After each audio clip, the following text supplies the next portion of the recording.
So it gives us an opportunity to take a step back and figure out how we go forward and how we ultimately move forward in a way that eliminates the possibility of these kinds of accidents.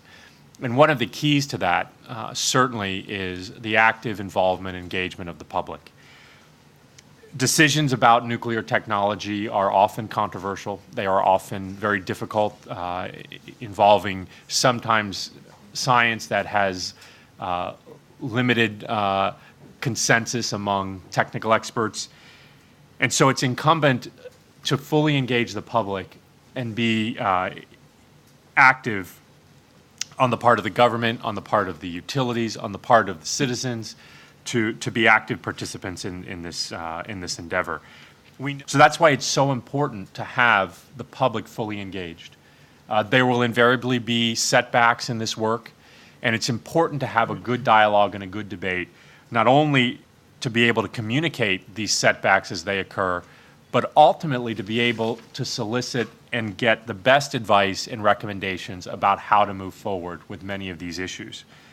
Every time I come to Japan, I'm amazed by the spirit and the creativity and the hard work and the ethic of hard work of the Japanese people. Yes, Per Bådner again, Real Politica.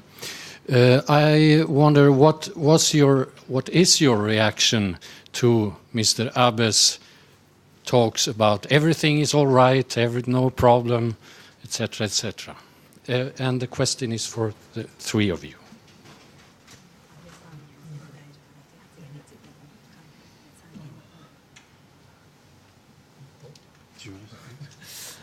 Uh,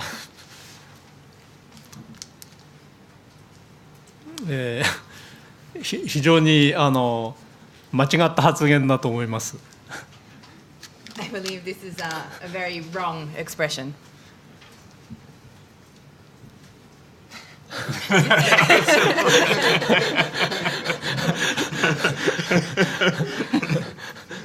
Well, look, I mean, there's no, I mean, in the context, a lot of these statements were made in the context of the Tokyo Olympics. I mean, there's no immediate impact from the contamination issues at the Fukushima Daiichi plant on Tokyo.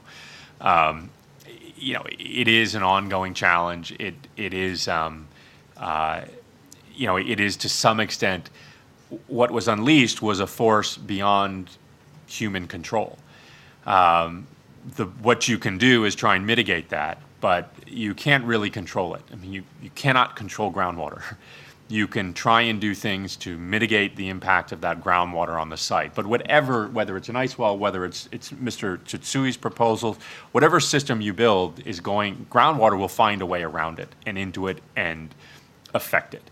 And if you have homes, you probably have had leaks in your homes. I mean, water is a terribly potent entity in that regard. So, to talk about control or not control, I think these are words and terms, but clearly there are ongoing challenges. Clearly there needs to be continuous monitoring. And I think the good thing about some of these leaks is it's re-engaged awareness on the issues so that attention and focus will be back on this activity. And